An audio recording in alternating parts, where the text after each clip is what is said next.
안녕하세요. 도선쌤입니다. 드디어 문법 마지막 시간이 돌아왔습니다. 여러분 9강에 해당하는 이 긴 문법 열차를 마지막 칸까지 오시느라고 고생 많이 하셨습니다. 자, 먼저 도슨스 원픽 점검부터 하고 가겠습니다. 1번 훈민정음 해석 다 할 줄 아시죠? 요 해석을 해볼 때는요. 훈민정음 원문만 놓고 한번 해보시는 거예요. 두 번째, 훈민정음의 4대 정신 외우기 무슨 정신이 있었죠? 네, 자주정신 있었고요. 또 뭐 있었죠? 애민정신 있었고요. 그 다음에 새로 만들었다. 창조정신 있었고요. 실용정신 있었습니다. 네, 요 4대 정신 각각에 해당하는 부분 같이 연결해서 외우시면 되겠고요. 동국정음 시간점 표기가 뭐였죠? 받침에다가 이응을 넣어주는 거예요. 어떻게? 중국 원음에 최대한 가깝게 발음하기 위한 장치다라고 이야기했었고요.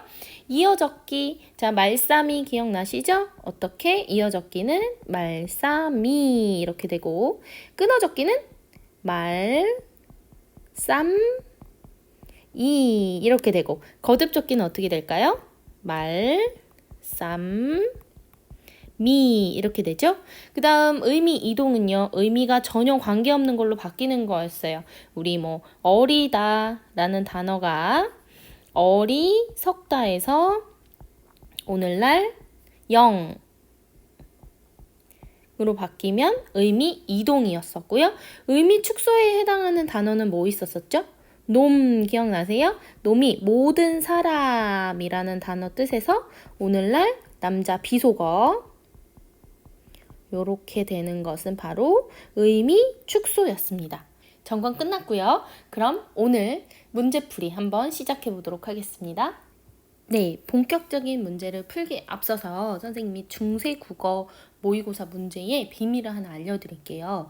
중세국어 문제를 푸실 때는요. 비밀이 어디에 있냐면요. 바로 이 현대국어 풀이에 있습니다, 여러분. 현대국어에 이렇게 띄어쓰기 단위로 이렇게 쪼개져 있잖아요. 그래서 이 모르겠는 중세국어 요 단위하고 대응을 해서 이렇게 푸시는 거예요. 이렇게. 그래서 요런 한자 같은 거 나 모르겠는데 하는데 옆에 있죠. 그래서 이렇게 푸시는 게 바로 비법입니다. 그럼 지금부터 15번 문제 해볼 건데요. 2020학년도 수능 짝수형 국어 문제입니다. 자, 멈추시고 잠시 한번 그래도 못하더라도 한번 풀어보세요. 풀어보시고 나서 선생님의 설명을 들으시면 되겠습니다. 네, 다 푸셨죠? 그럼 15번 같이 한번 해볼게요. 보기 1의 기역 디귿에 해당하는 예만을 보기 2에서 고른 것은 이라고 되어 있습니다. 보기 1 설명 뭐라고 되어 있는지 보죠. 중세국어의 주격조사는 자 주격조사가 무슨 뜻이죠? 체언에다가 조사가 붙죠. 뭐 은는이가 이런 게 붙는데 이렇게 붙은 이 뭉텅이가 무슨 역할을 하는 거죠? 주어 역할을 하면 바로 이 조사가 주격조사다. 기억나시죠? 이 주격조사는 의문 조건에 따라서 의문이 뭐였어요, 여러분? 자음 모음이죠. 자음 모음의 조건에 따라 이를 붙이거나 안 붙이거나 기억나시죠? 선생님하고 훈민정음 할 때 했었습니다. 이로 실현이 됩니다. 선생님 저 그거 기억 안 나요. 괜찮아요. 여기서 다 이렇게 설명해 줄 거거든요. 자, 첫 번째 자음 다음에는요. 이를 붙였대요. 그래서 예시를 볼게요. 밥이 할 때 밥이란 말이에요. 그러니까 자음으로 끝났으니까 뒤에 올 때는 이를 붙여줬다는 얘기죠. 두 번째 모음이나 반모음 이 다음에는 반모음이 붙었다는 얘기는 우리 야여요요 이런 거 말하는 겁니다. 그때는 어떻게? 영 형태로 실현이 됐대요. 그래서 활, 솔, 이 하고서 이로 끝났으니까 이 뒤에 활, 솔, 이, 가라고 돼 있는 이 현대국어의 이 주격조사에 해당하는 게 없구나라고 알 수 있는 거죠. 자, 다시 한번 할게요, 여러분. 선생님, 없는 건 어떻게 알죠? 여기 현대국어에 가가 있잖아요. 그런데 대응해 보면은 활소리까지밖에 없잖아요. 그래서 없다는 걸 우리가 예상을 하는 거예요. 마찬가지예요. 여기도 새 플러스 아무것도 없는데 새라고만 썼는데 현대국어에 뭐라고 돼 있죠? 가가 돼 있는 거예요. 그래서 가에 해당하는 주격조사가 없다. 이렇게 볼 수 있는 거죠. 그 다음 모음 이나 반모음 이가 아니고요. 아까 모음이나 반모음인 경우에는 영 형태를 쓰고 아닌 경우에는 어떻게 그냥 모음 이를 붙입니다. 그래서 쉐 이렇게 있을 때는 쇼 하고서 가에 해당하는 이 모음 이를 이렇게 붙여서 합쳐서 쉐 이렇게 했구나 라고 볼 수 있고요. 그 다음 의문 조건에 관계없이 생략되기도 했대요. 그렇게 생략된 경우에는 현대국어에도 지금 생략이 되어 있는 걸 보실 수 있어요. 그래서 꽃이 좋고 이렇게 해야 되는데 꽃 좋고 그냥 이렇게 생략해버리고 나무가 서 있는 그러는데 나무 서 있는 해서 아무것도 없고 이런 경우 지금 기역, 니은, 디귿이 나와 있습니다. 자 그러면 우리가 A, B, C, D, E를 기역, 니은, 디귿에 해당하는 예로 찾아볼 거예요. A부터 한번 볼까요? 날이라고 돼 있습니다. 비밀은 현대국어에 있다고 말씀을 드렸어요. 그럼 이 친구는 어떻게 생겼다고 우리가 예상이 가능할까요? 날 플러스 이겠구나. 그래서 날이라고 되었구나. 자, 여기에는 주격조사가 이가 붙은 거니까 몇 번에 해당이 될까요? 기역이 되겠네요. 그 다음 B 볼게요. 한자어예요. 쫄았어요. 근데 옆에 태자 이렇게 나와 있기 때문에 뭐 이렇게 태자 이렇게 있는데 얘가 태자하고서 뭐가 붙었을까 우리가 맞춰야 되잖아요. 근데 현대국어를 보니까 없죠. 태자가 온다 들으시고 해야 되는데 태자하고 없어요. 그러니까 이 친구는 이유 없이 그냥 안 쓴 거예요. 이유 없이. 네, 디귿에 해당이 된다고 볼 수 있겠네요. 그 다음 C 볼까요? 내해가 뭔지 모르겠는데 개천해 이렇게 있잖아요. 이렇게 보는 거예요. 근데 여기 진한 거는 지금 달이죠. 달이 이렇게 생겼는데 이게 어떻게 생겼는지 다리가 없도다 하잖아요. 그러니까 다리 하고서 가에 해당하는 게 없구나. 이렇게 우리가 유추해 볼 수 있습니다. 자, 2로 끝나서 안 넣는 거 뭐죠? 니은이네요. 그죠? 그 다음 D 아다리 이렇게 돼 있는데 이 아다리가 옆에 보니까 아들이에요. 그러면 얘는 어떻게 생겼을까요? 아달 플러스 이 이렇게 됐다고 우리가 유추해 볼 수 있죠. 그러면 잠으로 끝나서 이가 붙은 거니까 기역에 해당이 된다고 볼 수 있고요. 마지막 이는 좀 쉽죠. 왜? 공자 하고서 이 하고 있잖아요. 요 이가 요거는 지금 없어요. 그래서 요거는 기역, 니은, 디귿 다 아닌 거죠. 다 아닌 거예요. 자, 그러면 해당되는 거 뭘까요? 2개씩 붙어 있으니까 기역에 A, D 그죠? 그래서 1번이 되겠습니다. 네, 2018학년도 짝수형 11, 12번입니다. 얘는 현대국어를 설명을 먼저 해줘요. 그런 다음에 그거에 맞는 중세국어 문제가 이어지거든요. 그래서 본문을 분석을 한번 해볼게요. 자, 국어의 단어들은 어근과 어근이 결합해 만들어지기도 하고 라고 돼 있어요. 여러분 우리 뭔지 알잖아요. 이거 뭐죠? 합성어고요. 그 다음 어근과 파생 접사가 결합해 만들어지기도 한다. 이것은 뭘까요? 파생어가 되겠네요. 그죠? 어근과 파생 접사가 결합한 단어는 파생 접사가 어근 앞에 결합한 것도 있고 기역, 니은, 디귿 지금 다 무슨 말인지 알 것 같아. 나 성공했어. 디귿, 파생 접사가 어근의 뒤에 결합한 것도 있다. 되셨죠? 네, 여기까지 됐어요. 어근이 용언, 어간이나 체언일 때 그 뒤에 결합한 파생 접사는 어미나 조사와 혼동될 수도 있어요. 그러나 파생 접사는 주로 어떻게 새로운 단어를 만든다는 점에서 차이가 있다. 기억하시죠? 어근에 접사가 붙는데 얘가 어미의 형태였었을 수 있으나 우리가 단어를 새로 만드는 기점으로 봤을 때는 접사다. 이런 얘기 했었죠? 어미는 용언, 어간과 결합해 용언이 문장 성분이 될 수 있도록 해주고 조사는 체언과 결합해 체언이 문장 성분임을 나타내 줄 뿐 새로운 단어를 만들지는 않는다. 이 점에서 어미와 조사는 파생 접사와 분명하게 구별된다. 자, 여러분 선생님이 나중에 비문학 수업을 하게 되면 이 문단을 분석하는 걸 할 건데요. 첫 번째로는 문단을 끊으셔야 돼요. 문단을 끊어서 어디가 주인공인지 아셔야 되거든요. 얘가 앞에서 뭘 되게 많이 길게 설명을 했는데 결론은 주인공이 이건 거예요. 어미와 조사와 파생 접사와의 관계에 구별된다. 이 얘기를 하고 있는 겁니다.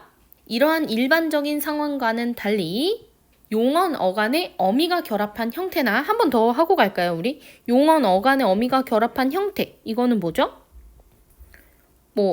달리다 라고 있을 때 달리고, 달리니, 달리어서 이런 거죠? 요런 게 어미예요. 그죠? 요게 어간이고요. 결합한 형태나 체언의 조사가 결합한 형태가 시간이 지나면서 새로운 단어가 된 경우도 있다. 우리 달리다, 달리고, 달리니, 달려서인데 여기서 기를 붙이면 어떻게 되죠? 우리 달리기라는 단어가 새로 형성이 돼요. 그쵸?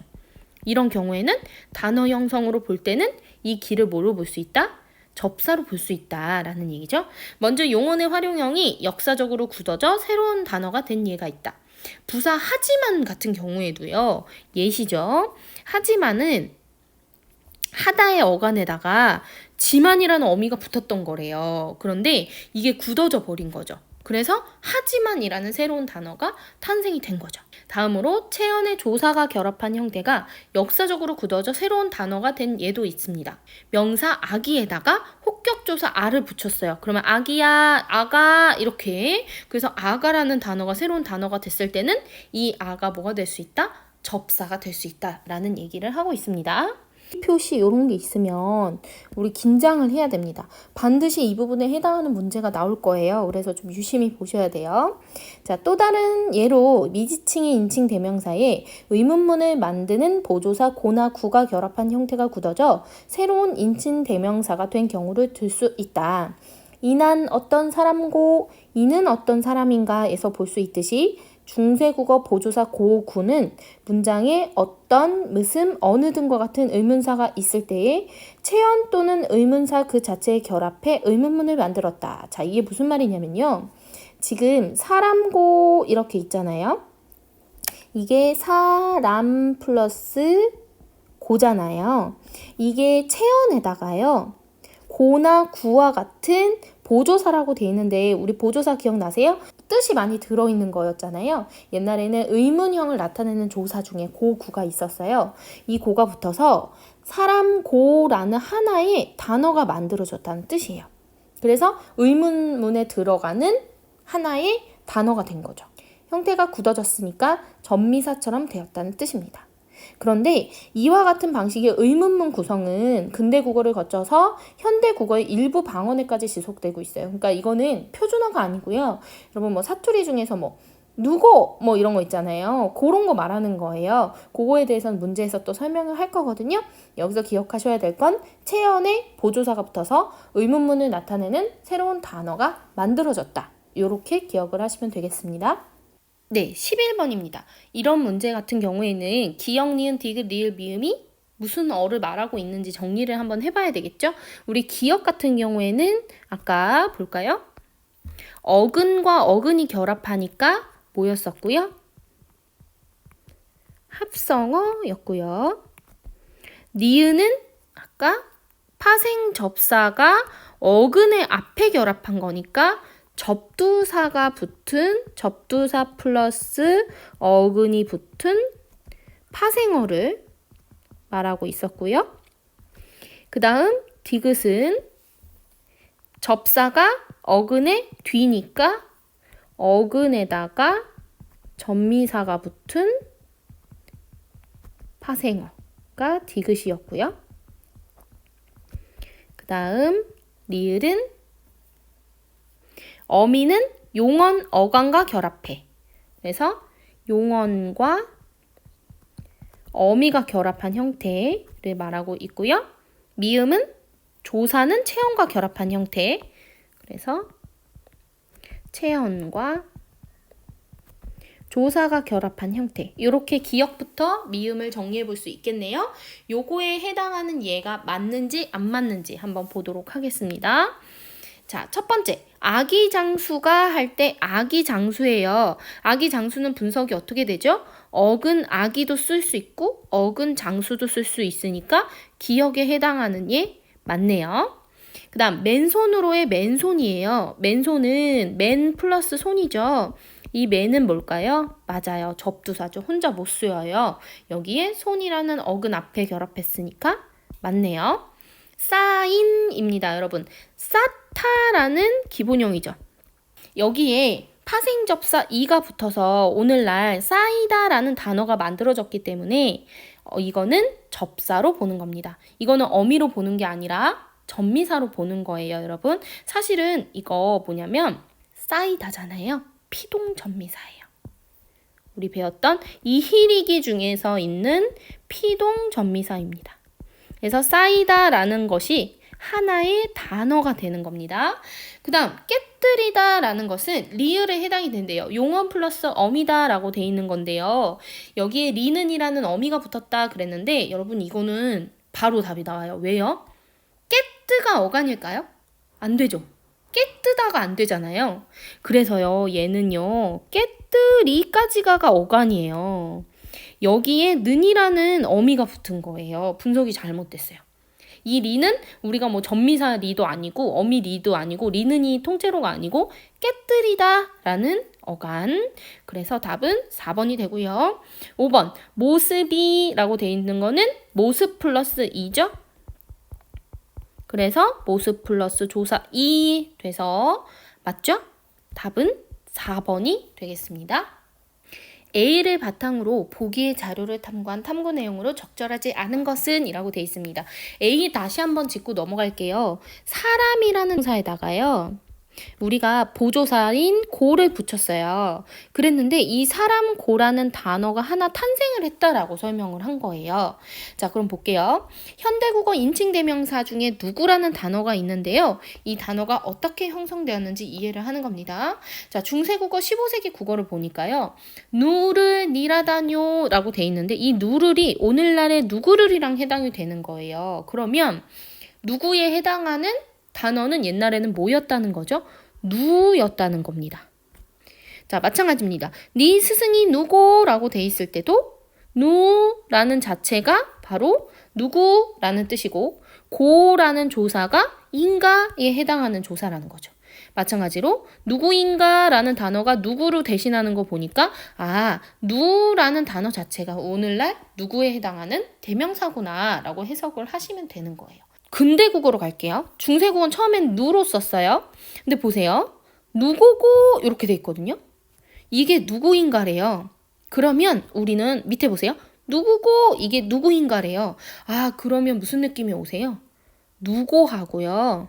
여기서 썼던 중세 국어 때 썼던 누구하고 누고가 단어가 됐다는 뜻입니다. 여기에 어떻게? 고라는 조사를 또 붙이고 있잖아요. 이렇게. 그죠? 그래서 이게 바로 그거예요. 사람에다가 고가 붙어서 하나의 단어가 됐던 것처럼 누라는 단어에다가 계속 고를 붙여서 쓰니까 누구라는 단어가 탄생을 했다는 뜻이에요. 근데 오늘날에는 뭐만 남은 거예요? 네. 바로 누구만 남게 된 거죠. 그래서 누구를 찾으세요? 누구에게 말했어요? 이렇게 되는 거죠. 밑에 탐구구역을 보면서 선생님 지금 한 말 다시 한번 볼까요? 미지칭의 인칭대명사 의문문을 만드는 보조사 고하고 구가 결합했던 형태인 누고와 누구. 얘는 누 플러스 고, 누 플러스 구였다는 거죠.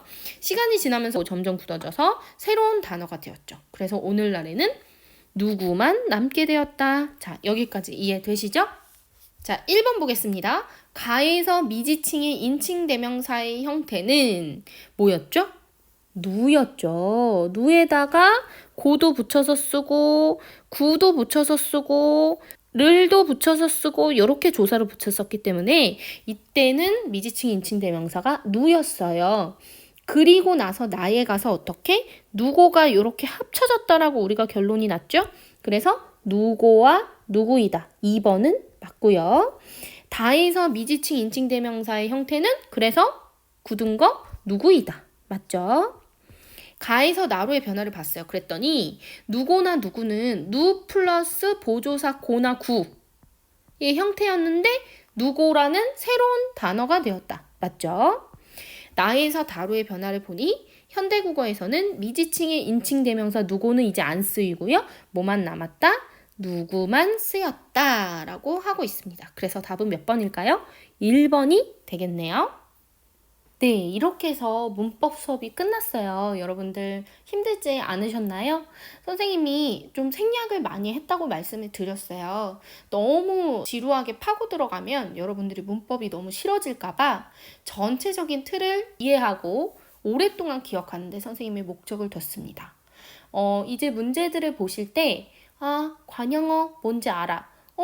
파생어 뭔지 알아. 이렇게만 되셔도 선생님의 수업은 반 이상 성공한 거라고 생각해요. 여러분 잘 따라주셔서 너무 감사하고요. 다음 수업부터는 고전 문화 작품을 분석하도록 할 겁니다. 최대한 여러분들의 기억에 오래 남을 수 있게 재미있게 수업할 예정이니까요. 믿고 따라와 주시면 좋겠어요. 고생 많이 하셨습니다.